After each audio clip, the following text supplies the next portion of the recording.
Yo mga idol, kamusta? Sports Talk PH nga pala. Ang update kay Magsayo, pag-usapan natin yan mga idol. Ngunit bago ang lahat ay huwag kakalimutang mag-subscribe at i-click ang notification bell button for more sports talk.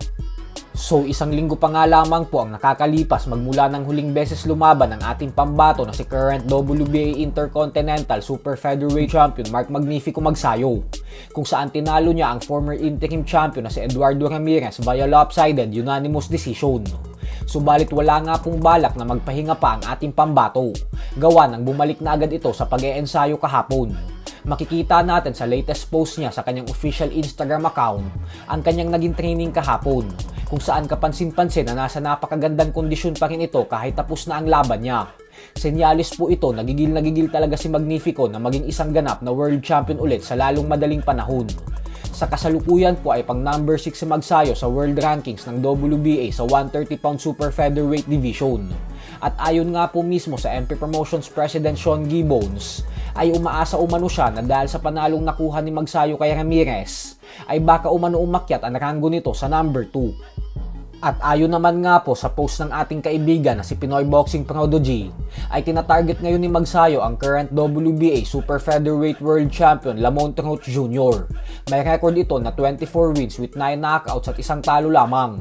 Kung lakas ng kamao lang ang pagbabasehan, ay di hamak na mas mabagsik talaga ang mga suntok ng ating pambato dito. Pero magaling din talaga ang kampiyon na ito pagdating sa puntusan. Kaya naman mabigat na hamon din talaga ito para kay Magsayo. Pero base sa ipinakitang performance ni Magnifico sa huling laban niya, kung saan kondisyon na kondisyon siya, ay masasabi po natin na napakalaki ng tsansa ni Magsayo na matalo si Roach. Pero ganun pa man nga po ay kailangan muna mag-antay ni Magsayo kay Roach gawa ng nakatakda itong depensahan ang kanyang titulo ngayong darating na linggo kontra sa undefeated challenger ng bansang Ireland na si Fergal McCrory. May record na 16 wins with 8 knockouts at walang talo. Ang magandang balita pa po kay Magsayo ay pasok po ito sa lahat ng top 10 world rankings ng 4 na major boxing organization sa super featherweight division. Ito po ay dahil bukod sa pang number 6 siya sa WBA, ay number 6 din po siya sa WBC, habang number 8 naman siya sa IBF, at number 9 naman sa WBO.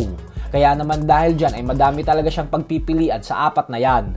Pero ang pinakamataas ang tsansa niya na mapalaban sa world title ay sa WBA, gawa ng hawak niya ang WBA Intercontinental Super Featherweight belt.